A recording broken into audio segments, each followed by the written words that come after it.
Bollywood silver screen presenting true story. इस कहानी की शुरुआत में हम एक आदमी को दिखाया जाता है जिसका नाम क्रिश्चियन लोंगो है। दरअसल इसके ऊपर इसकी पत्नी और इसके 3 बच्चों के कत्ल का इल्जाम है। पुलिस ने इसे पकड़ लिया है, लेकिन पुलिस को ये अपना असली नाम नहीं बताता, बल्कि अपना नाम माइकल फिंकल बताता है। माइकल फिंकल एक रिपोर्टर है जो द न्यूयॉर्क टाइम्स में जॉब करता है और आज उसने अपना 9वां आर्टिकल लिखा है जो कि एक मैगजीन के कवर पेज के लिए है। इस आर्टिकल के पब्लिश होने के बाद माइकल का जो बॉस उसका एडिटर है उसे अपने पास बुलाता है और कहता है कि जो तुमने आर्टिकल लिखा है वो फिक्शनल है। दरअसल तुम चाहते हो कि सब तुम्हारी स्टोरी पर ध्यान दें, तुम्हारी स्टोरी को सब पढ़ें, इसीलिए तुमने ऐसा किया है। तुमने जर्नलिज्म की बेसिक प्रिंसिपल्स को तोड़ा है और अब माइकल को उसकी जॉब से निकाल दिया जाता है। इस बात से माइकल बहुत ज्यादा परेशान हो जाता है क्योंकि अब उसके पास कोई भी जॉब नहीं है। वो अपने घर वापस आता है जहां उसकी पत्नी जिल है। वो चाहता है किसी भी कीमत पर एक बार फिर से एक रिपोर्टर की जॉब हासिल कर ले, लेकिन उसे कहीं भी कोई भी जॉब नहीं मिल रहा होता क्योंकि उसे द न्यूयॉर्क टाइम्स मैगजीन से निकाला गया है, जो दुनिया की लगभग सबसे बेहतरीन मैगजीन्स में से एक मैगजीन है। माइकल को अगले 2 सालों तक कोई भी जॉब नहीं मिलता और साल आता है सन 2003 का, जब माइकल को एक रिपोर्टर का कॉल आता है जो कि ओरेगन से होता है और वो माइकल को क्रिश्चियन लोंगो के बारे में बताता है जिसके ऊपर उसकी पत्नी और उसके 3 बच्चों के कत्ल का इल्जाम होता है। वो माइकल से कहता है कि जब उसे न्यूयॉर्क में पकड़ा गया था तो उसने अपना नाम तुम्हारा नाम बताया था, यानी कि माइकल फिंकल। साथ ही उसने पुलिस को यह भी बताया था कि द न्यूयॉर्क टाइम्स में वो जॉब करता है। तुम्हारी इस बारे में क्या राय है? माइकल को क्रिस्टीन के बारे में, इस मर्डर मिस्ट्री के बारे में कुछ भी नहीं पता होता और वो तय करता है कि वो इसी कहानी के ऊपर रिसर्च करेगा, इसे डेवलप करेगा और इसे पब्लिश करेगा ताकि उसकी जो इमेज खराब हुई है वो एक बार फिर से सुधर जाए। इसीलिए सबसे पहले वो लोंगो को एक लेटर लिखता है कि मैं तुमसे मिलना चाहता हूँ। जल्दी उसे उसका जवाब मिल जाता है। लोंगो उससे मिलने के लिए तैयार हो चुका है और अब माइकल जेल में लोंगो के सामने बैठा होता है। वो सबसे पहले उससे सवाल पूछता है कि तुमने मेरा नाम यूज क्यों किया। वो बताता है कि मैं हमेशा मैगजीन में तुम्हारे आर्टिकल्स पढ़ा करता था जो मुझे बहुत पसंद थे, इसीलिए जब पुलिस ने मुझे पकड़ा तो मैंने तुम्हारा नाम अपना नाम बता दिया। और अब माइकल उससे पूछता है कि मैं तुम्हारी पूरी कहानी को जानना चाहता हूँ। लोंगो कहता है ठीक है, मैं तुम्हें अपनी पूरी कहानी बताऊंगा, पर 2 शर्त है। जब तक मेरा ट्रायल खत्म नहीं हो जाता तब तक तुम मेरे बारे में, मेरी कहानी के बारे में किसी को कुछ नहीं बताओगे, और दूसरा तुम मुझे अपनी तरह लिखना सिखाओगे। दरअसल वो उसके आर्टिकल्स का दीवाना होता है और वो भी चाहता है कि वो माइकल की तरह लिखे। माइकल उसकी बात मान जाता है। इसके बाद माइकल उससे कई बार मिलता है। वो उसके बारे में बहुत कुछ जानने की कोशिश करता है। हालांकि लोंगो उसे बहुत कुछ बताता है, लेकिन वो हमेशा अपने अपराध के बारे में टाल मटोल करता है। इसी तरह से कई महीने बीत जाते हैं। लोंगो कई बार माइकल को उसके घर पर, उसके पते पर उसे खत भी लिखता है, उसे अपने बारे में बताता है और एक दिन वो उसे 80 पेजेस की नोटबुक भी लिख कर भेजता है जिसमें उसने अपनी जिंदगी की उस हर एक गलती को लिखा होता है जो उसने अपनी पूरी जिंदगी में की है। इस नोटबुक का नाम होता है रॉन्ग टर्न। जब वो रॉन्ग टर्न पढ़ता है तो उसे समझ में आ जाता है कि उसकी और लोंगो की राइटिंग की शैली हूबहू एक जैसी है। जिस तरह के स्केचेस वो अपने आर्टिकल्स में लिखता था, बनाता था, ठीक उसी तरह के स्केचेस लोंगो ने भी अपनी डायरी में बनाए होते हैं। माइकल फिंकल उससे और भी ज्यादा इंप्रेस हो जाता है। वो उससे जेल में कई बार मिलने जाता है और इसी तरह से कई महीने बीत जाते हैं और एक दिन वो लोंगो को बताता है कि मैं तुम्हारे बारे में कोई आर्टिकल नहीं लिखना चाहता क्योंकि तुम्हारी कहानी इस तरह की है जिसे एक आर्टिकल में नहीं लिखा जा सकता। मैं इस पर एक किताब लिखना चाहता हूँ, पर तुम्हें मुझे सब कुछ सच सच बताना होगा। क्या तुमने अपनी पत्नी और 3 बच्चों को मारा था? लोंगो साफ साफ मना कर देता है। वो कहता है कि मैंने उन्हें नहीं मारा था। और अब लोंगो को कोर्ट में जज के पास पेश किया जाता है जहां पर उस पर आरोप होता है कि उसने अपनी पत्नी और 3 बच्चों का कत्ल किया है, लेकिन लोंगो साफ साफ मना कर देता है। वो कहता है कि मैं सिर्फ अपनी पत्नी और एक बच्चे की मौत का जिम्मेदार हूँ।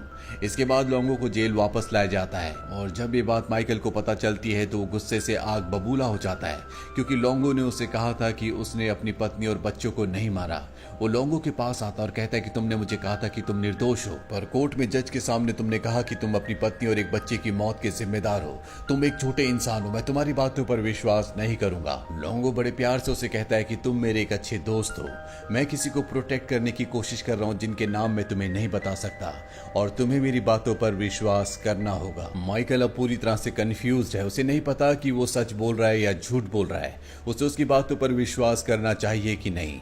और जब वो बाहर आता है तो वहां पर उसे वो डिटेक्टिव मिलता है जिसने लोंगो को गिरफ्तार किया था, और डिटेक्टिव माइकल से कहता है कि लोंगो एक शातिर इंसान है, वो कोर्ट को गुमराह करना चाहता है, इसीलिए जानबूझकर उसने जज के सामने अपनी पत्नी और अपनी बेटी की मृत्यु की जिम्मेदारी ली, जबकि उसने अपने 2 और बच्चों की मौत की जिम्मेदारी नहीं ली। दरअसल वो सबको गुमराह करना चाहता है, वो जो कुछ तुम्हें बताता है वो सब कुछ झूठ है। वो बहुत ही तेज इंसान है, तुम्हें उसका साथ नहीं देना चाहिए, बल्कि उसने अब तक तुम्हें जो कुछ बताया है तुम्हें सब कुछ कोर्ट में जाकर बता देना चाहिए, तुम एक सरकारी गवाह बन जाओ। पर माइकल साफ साफ मना कर देता है, वो कहता है कि मैंने लोंगो से वादा किया है कि मैं उसकी किसी भी बात को किसी को नहीं बताऊंगा। लेकिन अब माइकल को कहीं ना कहीं अंदर ही अंदर ऐसा लगता है कि कहीं वो ऐसे इंसान पर विश्वास तो नहीं कर रहा जिसने अपनी पत्नी और 3 मासूम बच्चों को मार दिया। वहीं लोंगो को दिखाया जाता है जहां पर उसका कोर्ट में एक और ट्रायल होता है। जज उसे सब कुछ सच सच बोलने को कहता है। लोंगो जज को बताता है कि उस दिन मेरा और मेरी पत्नी का पैसों की वजह से झगड़ा हुआ था, और जब मैं शाम को घर लौटा तो मैंने देखा कि मेरी 2 बेटियां गायब है।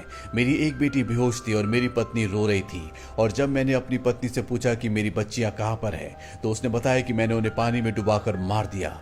इस बात से मुझे बहुत गुस्सा आया, मैं अपना आपा खो बैठा और मैंने अपनी पत्नी को मार दिया। उस वक्त तक मुझे ऐसा लग रहा था कि मेरी तीनों बच्चियां मारी जा चुकी है, लेकिन मेरी वो बेटी जो बेहोश थी अब भी उसकी सांसें चल रही थी। पर अब मेरी जिंदगी में कुछ भी नहीं बचा था, मेरा पूरा परिवार खत्म हो चुका था, और मैं नहीं चाहता था कि मेरी बेटी इस दुनिया में अकेली रहे, इसीलिए मैंने उसे भी मार दिया। लोंगो की इस गवाही के बाद सब के सब शॉक्ड हो जाते हैं। सब सोचते हैं कि कोई कैसे अपनी छोटी सी बच्ची को मार सकता है। जज को भी उसकी बातों पर, उसकी गवाही पर विश्वास नहीं होता। उन्हें पूरा यकीन है कि लोंगो झूठ बोल रहा है और उसी ने अपनी पत्नी और 3 बच्चियों को मारा है। इसीलिए लोंगो को मौत की सजा सुनाई जाती है और उसे डेथ रो भेजने का हुक्म दिया जाता है। लोंगो यहाँ पर माइकल को देखता है, उसके चेहरे पर, उसकी आंखों पर अजीब सी चमक होती है। ये देखकर माइकल को बहुत गुस्सा आता है। उसे पूरा विश्वास हो जाता है कि अब तक लोंगो ने जो भी कहानी उसे सुनाई थी वो सब झूठ थी। दरअसल वो ऐसा इसलिए कर रहा था ताकि वो कोर्ट को जो भी स्टेटमेंट दे उस पर ज्यादा विश्वास किया जा सके, पर किसी ने उसकी बातों पर विश्वास नहीं किया और अब उसे डेथ रो भेज दिया गया है।